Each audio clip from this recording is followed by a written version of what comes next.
Hey, good morning. First, I want to thank Josh and Kristen for this awesome opportunity to refine my iPad skills. I've so much more confidence now, quite a number of bright ideas and resources to go back to. And I'm thinking especially about like the websites with lists and lists and lists of resources. It seems like every time I go back to those lists, there's another app that sticks out and it makes me think, ooh, I gotta try that one. And to that end, I know that it's cost prohibitive, but we are looking at budget cuts. But oh my gosh, it would be so cool for teachers to be able to get the 64 gig iPads, just for the simple fact that we'd be able to store and have on hand so many more apps for immediate use in the classroom.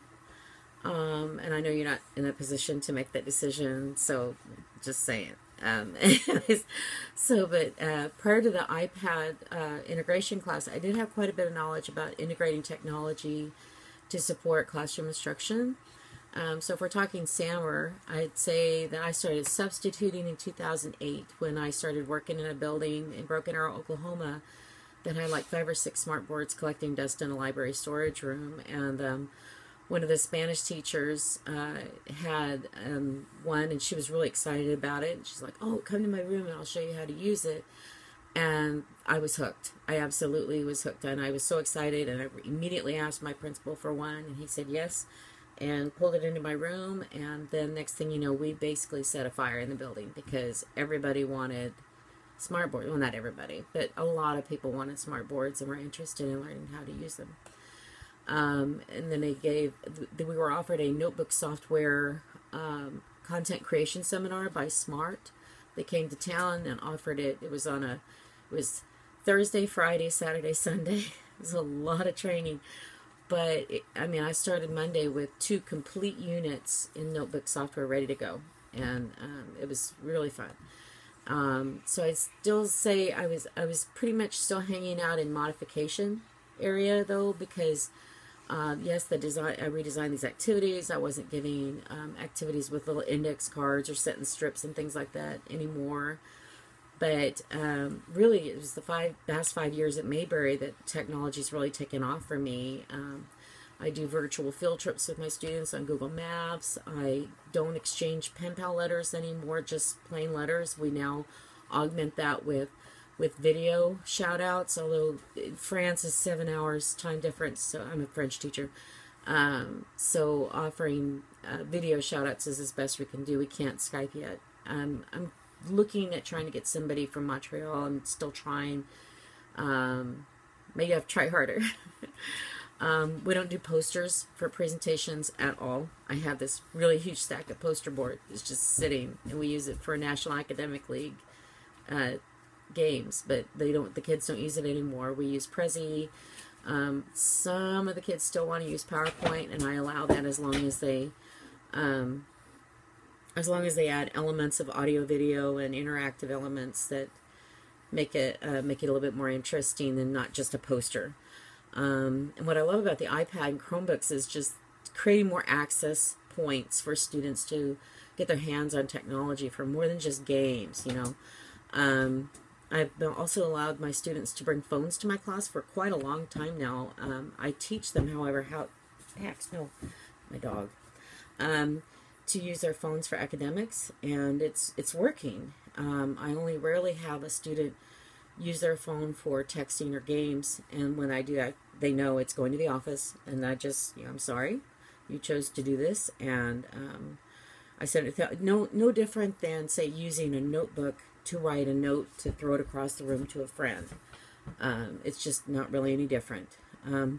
So anyways, this past year I took the training to become technology master teacher. I have so much more information to absorb, and at my age, so using the iPad, I was still pretty clueless. And so I did research on iPad classrooms, and I still didn't feel like I got it. And so I thought, well, I had that content creation seminar that really helped me, so that's when I decided to take this course, and I'm so glad I did. And then I've got these colleagues that are awesome, these 3 other ladies at Mayberry who said, let's do this. And so, yeah.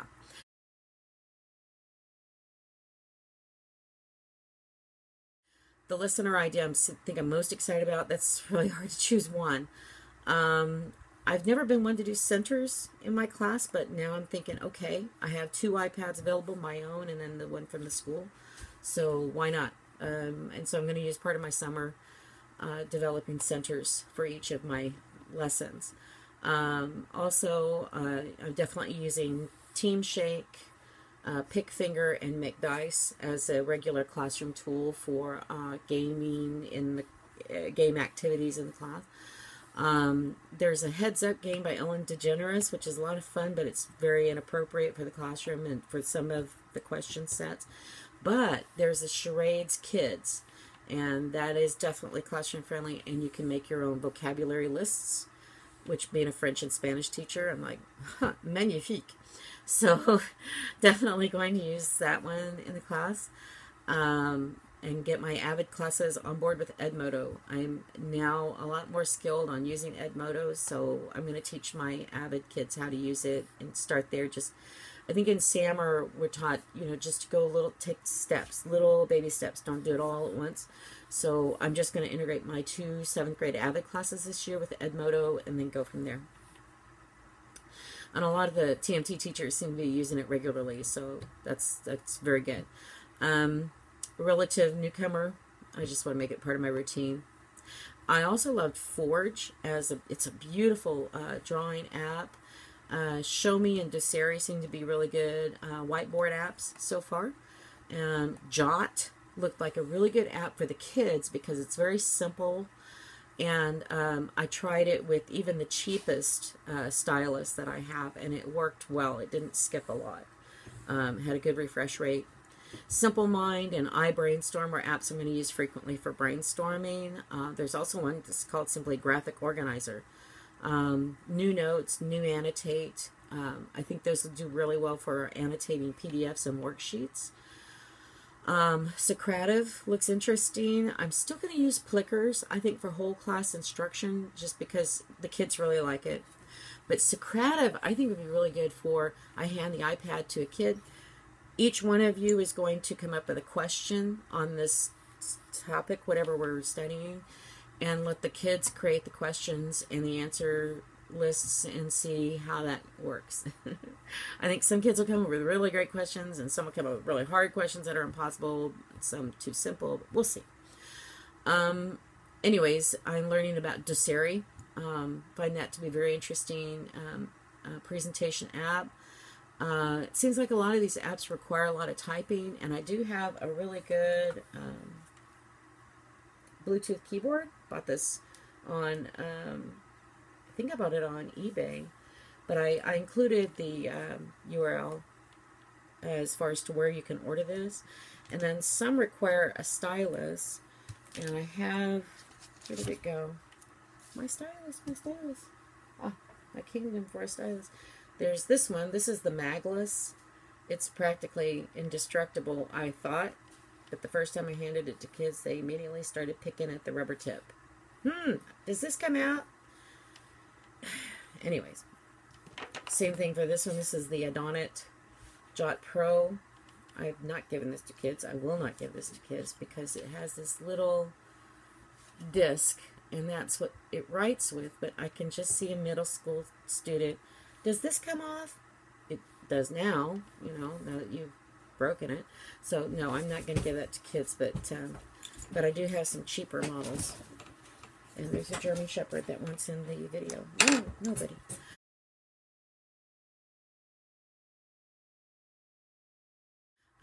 Anyways, so some new info and strategies I've gained. I think part of this course I had a hard time finding ways to get the iPad into whole class instruction. I didn't really know how to engage a class with just the one iPad, and not a lot of experience. So now that I've had time to sit down and really get to know what this little device can do, because before they just pretty much, I used it to take roll. The kids check their grades a lot on it. They used it for reference. I used it to splash top. Mostly I used it to splash top into my computer. But now I'm thinking, wow, now that we're working on Prezzies, maybe kids can take the 1 or 2 iPads and pass them around and make a telegami to include in their Prezi. or a pic collage or some other thing and just smash it up, you know. And I think I can pass this knowledge on to kids that have their own devices, that have their own phones, that have their own tablets, and then they can use those to create more content for their presentations and so forth.